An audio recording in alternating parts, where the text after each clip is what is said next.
First off, we got this big game on Saturday. It's our first home game of the season. So all you guys in Aggie land, if you're expecting to come out this weekend, Saturday night at 7 o'clock, it's gonna be a crazy atmosphere. And I can't remember the last time we've had a game, a first home game this late into September. But when you go to the stadium, one of the voices that you would definitely hear is our next guest.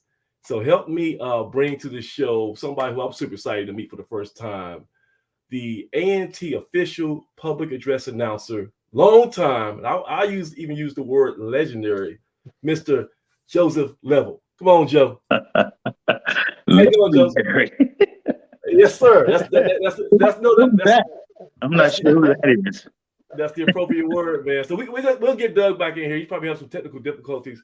But so first of all, just set the stage for us, man. This first home game of the season. Man. What can we all expect, man? What you guys got planned for us? Well, look, I don't think I bring any magic to a magical atmosphere that exists already, man. This is, it's what?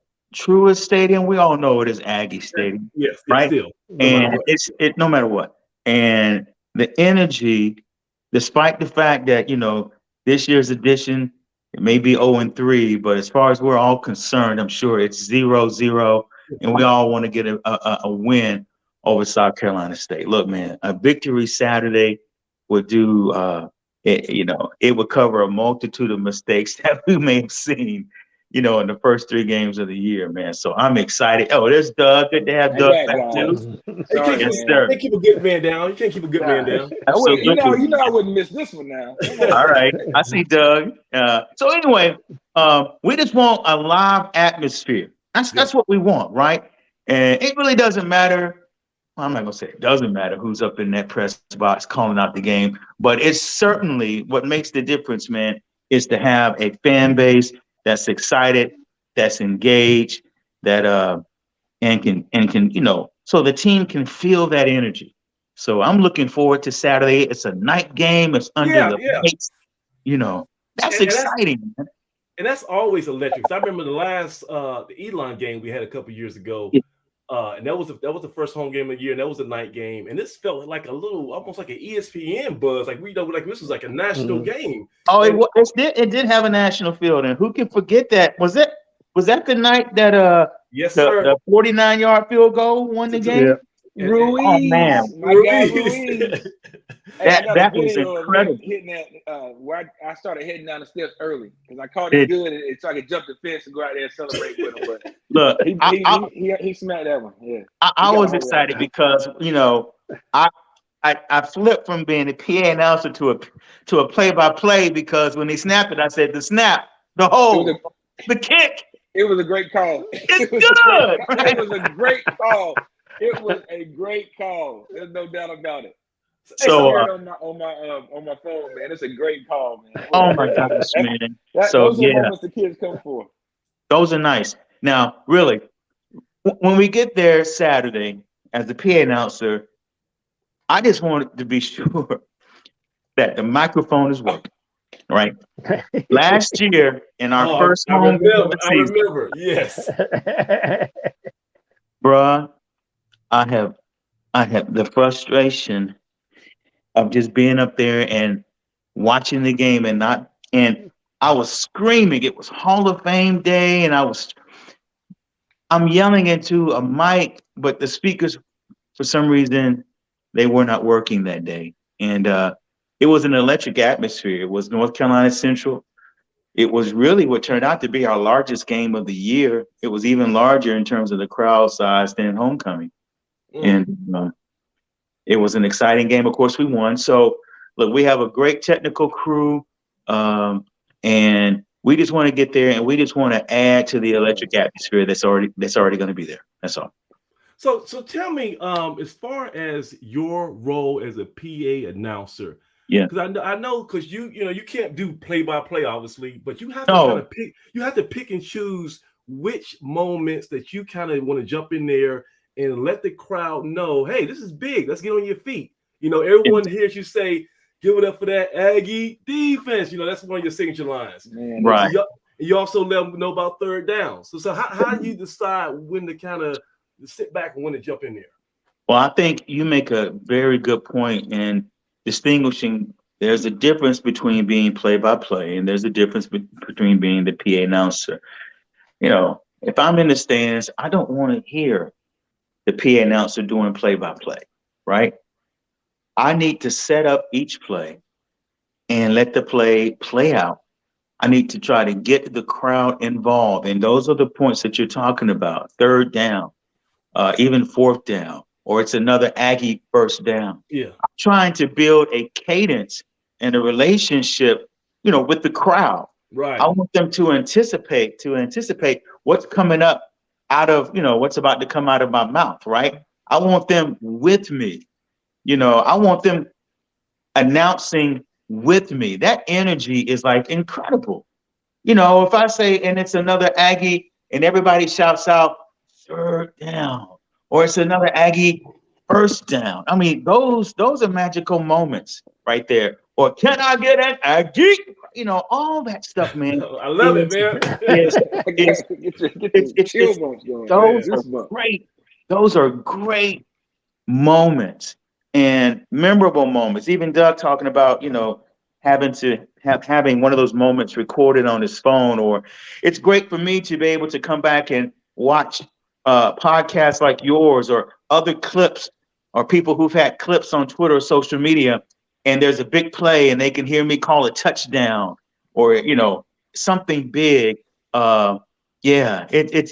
We can really add to the game as PA announcers. And sometimes if we're not doing our job right, man, we can be distracting. Talking too much can be distracting. And also humor, because sometimes, especially the basketball games when you kind of let your hair down, because true. And I guess you kind of have to choose the atmosphere and the audience for your. But you sometimes you'll make a funny observation. Does that just come with timing? This knowing. Well, I think timing and just being there's a sort of comfort level that you get with the coaches and the players and Earl Hilton and Billy and Brian, with the operations staff. I don't want to abuse the privilege and honor that I have in calling the games. But listen, there are sometimes moments that happen during the game. I mean, they're clearly obvious. Everybody wants to say it. It's something, those are moments like you sit back and say, that's what I said, or I was going to say that, or I'm glad he said that, so yeah, that just comes with, some experience and just, if I have any humor at all, then whatever. So yeah, I am a lot more comfortable and loose during basketball season. Football season, it's somewhat of a different tone. I have a lot more announcements because, as a PA announcer too, I have to be sure that the people who pay money for Aggie football and Aggie sports have their commercials read right. Oh, right, yeah. So I have to be sure that I read these commercials with a professionalism, right? But also, listen, I understand where we are in Aggie Stadium, right?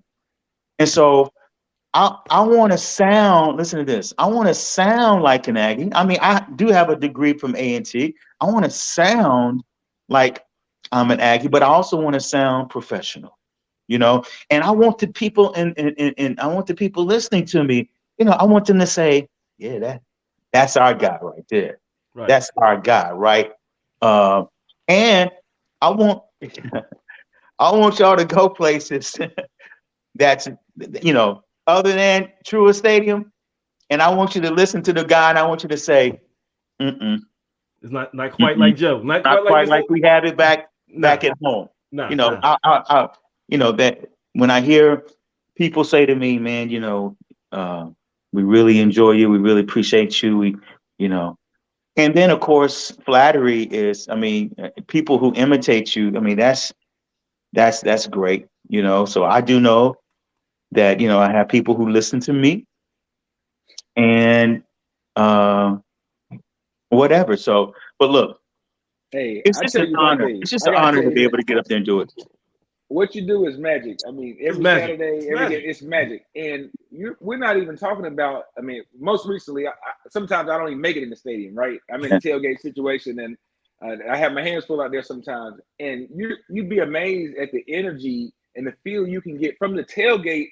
Hearing Yeah. you call a play, that's how I know what's going on in the game. Right? Yeah. Before Yeah. the fans get the yelling, and I know who has the ball. I always can hear you kind of just putting your subtle, just rising in the voice, or Yeah. bringing a little more energy. And I'm like, oh, you know something's what? happening. It's We a got the rhythm. ball back, and then you Yeah. hit us and let me know what it is. And it's, That's you know, it. then we high five and carrying on, and it's a whole different way to feel the game. And the further you get away from the stadium, that's Yeah. kind of all you can hear, right? Just Yeah. the PA announcers, you know, toning what's going on. So it's I've been many a days just hustling to the stadium. If you're walking, like, man, sound like we winning. I don't know. And then boom, oh, we good. We just got the ball back. Like, you know, we good. We got a pick. You know, Yeah, especially yeah. when we had some talented guys back there running the ball.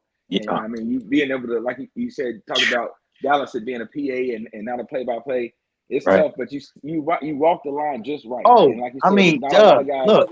Doug, when you have a Tariq Cohen back there and he's on an 80-yard run, you got a little bit of time, Listen, you know, I know where I get was creative homecoming. between he on his way to the end zone, you know, Listen, when you the know no one's homecoming gonna catch it. reverse field run. The homecoming where he reverse field and dove in the corner to the end Oh zone. my gosh. I heard that. I didn't see that. I heard that and was like, man, Yeah. I gotta watch that play when the game comes back on replay because of the way you called it, right? Yeah. It made me have to go home and watch it, and you nailed it, right? Yeah. Well, thank you, man. Hey, so Joseph, what is your process? I always want to ask guys that because I know you don't just get up in there, walk to the stadium, turn the mic on, and start freestyling. You So typically, yeah. I mean, you know, I've had, you know, I worked in radio for years. Okay. Here locally, 90.1, 97.1 QMG, 1510. And so what I like to do for football is I like to get to the stadium 2 to 3 hours before the game. I want to, first of all, I want to be sure the sound is right. I mean, that's important to me. Yeah, I mean, even like with our podcast tonight, right? Hey man, we want the cameras right, we want the sound right, you know, we want the presentation right. Yes, sir. Right. The talent, we believe in the talent here with Samaj, Craig, and Doug. We believe in the talent, right? But we want the talent to shine through. And so technically we want things right. So I try to meet with the technical staff 2-3 hours before the game. Now, once we do our run-throughs and we're sure the mic is working, okay, then I sort of relax a little bit. And then I look at my reads, right? I only go through them one time, right? And there are lots of reads. You know, there are going to be lots of reads on Friday, sponsor reads. It's going to be Hall of Fame day. There are going to be lots of names that are going to have to be called. And, you know, the operations staff is always on me, you know, and they trust me because, you know, we got to move along. And so it's going to be a long list of names I got to read, but we only have so much time to do it, right? And the band. And you got to make sure the band has time to perform. I mean, listen, yeah. So, Senior day. I'm gonna tell you one of the great what I love being up at halftime is to hand the mic over to my man who announces the band, right? Your little And break. I sit back in amazement and watch him. But yeah, it you know, these are game operations. You've heard me use that word a few times, and I got to give shouts out to Billy Edgerton and Danielle and Brian Holloway and of course Earl Hilton, and again to TEM.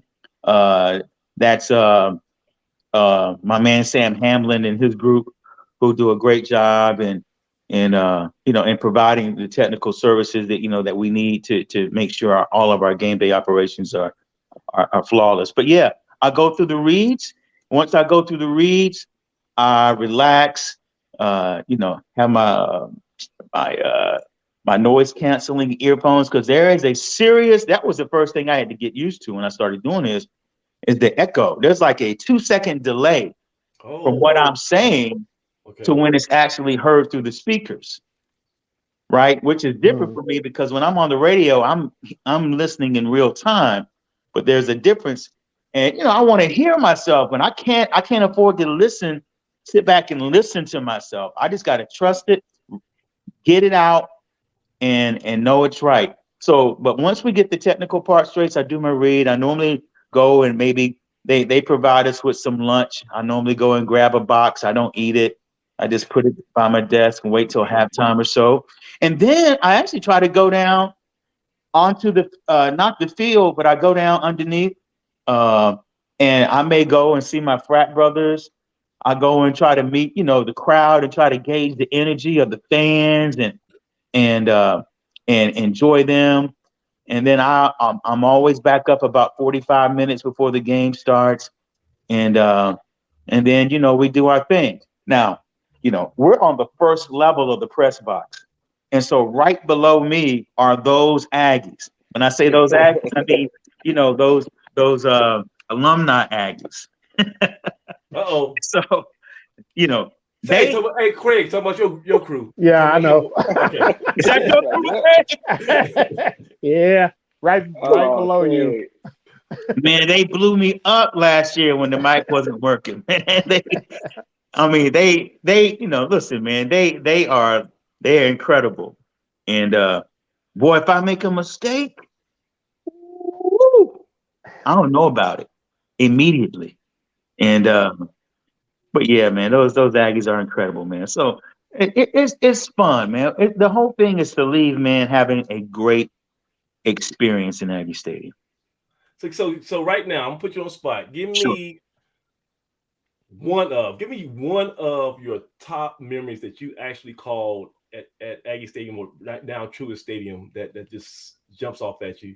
That you had I think we already went through it. That field goal. The field goal, yeah. That field goal is memorable for me. I think the Tariq Cohen cutback was crazy. Oh, the catch by Elijah Bell. Was it Elijah Bell? Elijah Bell, and there was one by Denzel Keys. Okay. Yes. Those were incredible, man. Incredible plays, man. So I have memories of those. Actually, one of my favorite memories in basketball was reading the bio and introducing or welcoming back Al Adams. Oh, yes. When he came back. And so those are fun, man. When I'm able to acknowledge and give special reads to special people, even this is coming up Saturday, man. We all know Amber Bland, we know Arlene Mitchell, we know Stephen Rush, and the other 7 or 8 who are going to be inducted into the Hall of Fame. Those are, having moments to read those names and try to read it in a fashion that endears respect and admiration and sincerity. Not just reading it, but man, making people feel how special these people are in Aggie land. And those are moments that I'm grateful for, So how long have you been doing the PA announcer for A&T altogether? How long is this? Well, I started in basketball way back when Patricia Cage Bibbs was in, I think, her second year. Keith. Oh man, what's Keith's last name? He's McClooney. Yeah. Keith McClooney. He and I were friends, and I was at the radio station, and he called me and he said, "Hey man, can you come and announce a women's basketball game for us? We're in a bind." I said, "Well, I've never done it before, but I'm not, I ain't scared." So I came up, and I've been doing it ever since then. Eventually, I began to do the men's basketball and football, and I also do baseball. And I know you do baseball. Yeah, Arlene Mitchell and I actually do the actual play-by-play and broadcast, the streaming broadcast for volleyball. So I was happy to see y'all on there. Yeah, I've done play-by-play for. The PA announcing for most all the sports, including volleyball, but I made a transition. Brian Holloway encouraged me to actually put on my play-by-play hat. So I put the suit and tie on along with the beautiful Arlene Mitchell, and we've put together a very nice representation for North Carolina A&T. If you ever watch volleyball, man, we we gotta you gotta check it out. It's I'm not gonna bad. have to do that. It's tough, Hey, man. It's not It's tough. bad, man. It's and really listen, good. It's and really good. and let's take a break. And we got to give Brian Holloway some props too, because that's been a time or two when he's thrown on the headset. He He's has. our Mhm. SID here at A&T, but he's so multi-talented. He is. He's actually done some color analysis for some He can games. do it all. He can And do you it know, all. there are lots of talented people in the crew. So, but yeah, I know you want to take a break, but so let me shut up. Oh no! I was saying take a break and talk. Give him a moment. But so let me ask you this. Yeah. Somebody's listening to this, right? And they feel like they got the voice of an angel, right? And they want to get into being a broadcast or public address announcer. How do you get started in that? Because I'm sure it's just not. You don't just walk into a game and start grabbing the mic. Like, how do you even get into that? And it's the grace of God. Number one, I never thought, and I still don't. I mean, my wife has to encourage me all the time because I don't think I have like a great voice. No, perfect. No, listen, you do. No. Listen, let me just be honest with you. Yeah. I do not hear what everybody else hears. That's I don't. Crazy. I Nobody don't does. hear. I just don't hear it. I have confidence in public speaking, but I'm very insecure. I'm insecure about what I sound like. What? That's crazy. It's the truth. And so I didn't go into this thinking I was ever going to be in radio or anything like that. I was working in years ago at American Express years ago. And there was a guy that I was on the phone with, and he says, "Hey man, I like your voice, man. You need to come to 90.1 and do this show called The First Light." I'm like, "What? I know about The First Light." He said, "Yeah, man, come on by the station." And so for 2 weeks, I would get up at 5:30, meet him at the station on Monday, Wednesdays, and Fridays, the late Bill Austin. And Bill had he was like super deep. He was like, "Hi, this is Bill Austin." He was really, I can't even get as deep as I would never be able, I don't have that. And he would do The First Light. And so one morning he didn't show up. And so the program director at the time, Yvonne Anderson, was over 90.1. She came around 6:20 when she didn't hear the station on the air. She saw me standing there and she said, "Can you do it by yourself?" Opportunity. I said, "I'll do it." And I did it. And Bill was really trying to phase himself out. It was a setup. And so I did it. I did it for 2 straight years. And I won the A&T like newcomer of the year or something, whatever award they had. And that began my broadcast career. And so I had to learn the ropes. And you guys know I was in Richmond for several years, and then I moved back to Greenville.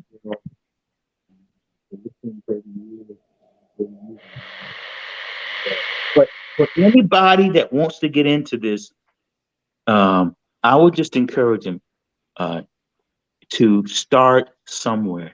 Man, there are so many high schools out here that need PA announcers for different sports. They would love for somebody to come out and to lend their gifts and talents and be committed to it, right? And so, there's middle school. I mean, everybody now is sort of trying to create those type of atmospheres at every level. You have announcers and they need them for all the sports. And so there are plenty of opportunities. And so I would just encourage people, man, just to make themselves available. That's it. Make themselves available. We definitely are going to take that advice, and I might have a guy who I think has a chance, a young guy who's always says he wants to kind of do some PA announcing. So I might share that advice to him. But in the meantime, so it's going to be Saturday night at 7 p.m. at Truist Stadium. They'll get a chance to hear you live and in person, and also see that the A&T football team try to get its first win of the season against South Carolina State, heated rivalry. Before we let you go, though, a lot of people who see your name, they see it last name level, they're going to associate that around here in Greensboro, especially in North Carolina, with the Josh Level Memorial basketball classic showcase. And obviously, this is an event that started to in a way to honor your late son, Josh Level, who was probably one of the greatest prep basketball players this area has seen, in a while. He passed away kind of unexpectedly. What was it, 2013? That's right. And kind of just shocked the whole community. But this classic emerged from it as a great way to honor his memory. And can you just talk a little bit about that before you? Sure. Yeah. I used to be known as Joseph Level, but now I'm known as Josh Level's dad. What an honor that is. Josh was the middle of our 7 children. My wife, Sandra, who's a Hampton grad. We had a son named Joshua who was a pretty good player, was really developing and was a national recruit. Really good. Who unexpectedly passed away during a game on the court from a condition called myocarditis, which was a common cold, was a virus that affected his heart. And Josh loved athletics. He loved basketball. But the one thing I recognize about Josh is that he loved teammates more. He loved the camaraderie. He loved the idea of being a part of a group and being a part of a team. He loved his teammates, and his teammates loved him. And so he had teammates who all from AAU, from the different high schools and places he had played, that came together, and they were led by a young man by the name of Kanayo Obi-Rapu, who came together and said, we're going to honor our friend. We're going to put together a memorial game. And because Josh was a high-level recruit and it played against the best in the nation, it was easy for, I'm not going to say it was easy. I would never say that, but it certainly propelled the greatest from the area and even the nation to come. And I mean, that game, I think about that game and the people who have come, the people I have met. I mean, we got NBA all-stars, people who are in the NBA right now, who I could literally get on the phone with right now and say, hey, this is Joseph Level. And they would drop what they were doing, and because I'm Josh's dad. It's been almost 10 years and they would still do it. I can go to my inbox right now on Instagram and, I remember Cody and Caleb Martin, would spend the night at my house, because they were traveling, Josh was on their team, and so they were like good friends. And so if I'm in Charlotte, I've never asked Bam Adebayo. I mean, there's so many guys, Dennis Smith, Brandon Ingram, Harry Giles. I mean, there's some guys that I did not know, like the young man playing for Boston, Grant Williams. He was in the Classic, but I didn't really know Grant that well, right? Because he wasn't like a Greensboro area, more of a Charlotte person. But there's so many people that still love and remember Josh. And the truth be told, many of them still have the Josh Level band. But yeah, it's a game that they put together, and to their credit, and I have to give a big shout out to Kevin Graves as well, because when Kanayo was a student in high school, he was able to do it. But then he went away to college. He had his own basketball career, and Kevin Graves stepped in. He was really big in the AAU circuit at the time with the Diamonds, and he had a son that played, and Bam was on his team. He had Dennis Smith. He had so many guys. He was so connected. And he actually ran the Classic for a few years, and then Kanayo took back over. But for all these years, even they skipped 2 years because of COVID. But ever since 2013, there has been a game filled with like the best players. People from Carolina and Duke. It's amazing. I call it the Greensboro version of the Rucker tournament. Of that you know game. what? that's a great Big, man. that's a great comparison because they have a slam dunk contest. The Yeah. game is incredible. It's They bananas, do it man. year after year, and I It's don't have here to in do a thing. Greensboro. Yeah, It's here in Greensboro. They've done it at Southeast. They've done it at Dudley. It is a first class event. They bring the parents in. They bring the athletes in. They feed them. They do seminars for them. It's like it's first class, and I don't do a thing. All they ask me to do is come speak to the athletes and come speak to the parents. And sometime I'll go to the game and sometime I won't. Because I'll be honest with you, it's still difficult. And some people might say, well, Joseph, how do you go and broadcast basketball games? When your son died on the court. And I have to admit, my typical response is I'm a professional. I'm a professional. I know how to do this. I don't even have to enjoy it because I'm a professional. I can make it sound enjoyable. Now, I enjoy sports, but my whole mindset is, it changes you. And the biggest change for me is when I see people get injured on the field or on the court. When there's a break in the action. That's when it gets real for me. I remember watching the NCAA tournament right after Josh had died, and there was a kid who had a horrific compound fracture. Kevin Ware. Yeah. Remember that? Yeah. Now, part of everybody was like devastated, like, oh my God, And I have to be honest, I was sitting there like, it's terrible. But he gonna get up. He going to the hospital. They gonna fix him. You're gonna walk out that hospital. I hate his career may be over. I didn't know at the time if it was or not. But what I did know is that he was gonna live. And so I do have a different perspective now. I mean, listen, when you have a son that died playing sports, you're changed. You're not the same person. And so what becomes important? Is winning important? I like to win. Nobody likes to lose. But I tell you, for me now, when I announce games, the most important thing for me, even as I've had a son play for Appalachian State, win 4 Sun Belt championships, win 4 bowl games. The most important thing for me, man, is whenever I'm doing a game, is when that clock says 00/00, and everybody that started the game finishes the game. Yes, sir. Yes, sir. And those parents,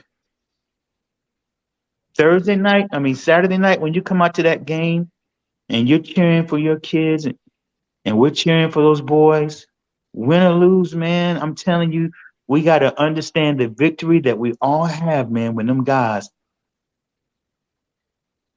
finish the game and it's over. And you can go down there and put your arm around your son, your daughter. So, yeah, I didn't mean to get in all that, brother. But no, you know what? That is the perspective that we need to hear, especially because you would preach it to the Blue Death Valley people right now, because we think, all about, fire this guy, bench this guy, he's terrible, he's this and that, and you don't understand these are human beings, and these are people who are doing something for the sport they love, the profession they love, and they're doing it for our entertainment, right? They are, but you know what? It is a business. I understand. Yeah, it is. It's a business. Yeah. But like you say though, at the end of the day, man, these are human beings, and you got to have some humanity. You got to have humanity for humans. And so this helps with all of it. The Bible says love covers a multitude of sin. Yeah. Well, winning can cover a multitude of mess. When you're not winning, ooh, boy. You can see every little problem, right? Yeah. But when you're winning, it's all good. You know, it's all good. Well, look But- here, Joe. Joseph, we kept you here long enough, but thank you so much for coming Thank out. And we go. This is the deal. This is the deal. Okay. So far, we've had 2 repeat guests. I Okay. want to make sure you're going to be at least the third one because Hey man, I'll come back. Listen, there's so many more questions I have for you. This especially on like a technical level because Sure. you talk about people kind of steal your style. I'm one of those people. I try to listen to you, and the way I would describe your voice and your style is authoritative, right? Yeah. You when I hear you, you are an authority on the subject you're describing, and I want to be like that. I think authority is a good word, but you know what? I like to be considered more than the authority, the official. Official. Okay, football. There it is. I mean, look, watch this. Watch this. There may be all kind of podcasts about Aggie sports, but guess what? Maybe Blue Death Valley is the official. My man. And that right there, I'll take that. the official. That's what you want. You want the official. All right. Well, and let me say this real quickly too. Yes, sir. Doug, man, Yo. I hope, if Hooker is listening, because I know at some point, we honor Alan Hooker, the face of Aggie football. Yes, sir. And but I just got to say something to Doug, man, about how the role that he's played in my life real quickly, because he's coached both Josh and Jeremy, 2 of my 4 sons, right? And so I'm always grateful, man, for the men who have sowed into their lives, man. And as a parent, man, the greatest day, my greatest days, man, were those Friday nights, going to football games, those Wednesday nights of going to those middle school games and sitting in the stands and trusting that my sons were well coached and taken care of. And man, so I want to thank you for those years, man, that you gave me those memories that you gave me to enjoy my sons, man. So thank you. I just had to man, thank you, man. It's because of guys like you and Hooker. Well, I might have been working with you guys' kids and been around you guys' family, but you guys were molding me in the moment and didn't even know it, right? You were growing me, Doug Brown me in roles and giving me responsibilities that put me in a position to kind of, do some things and be in some fortunate situations. But truly blessed to know the Level family as well as the Hooker family. And Samaj, you guys are awesome. Thank you very much, Doug. Samaj, thank you, Craig. Yeah, man.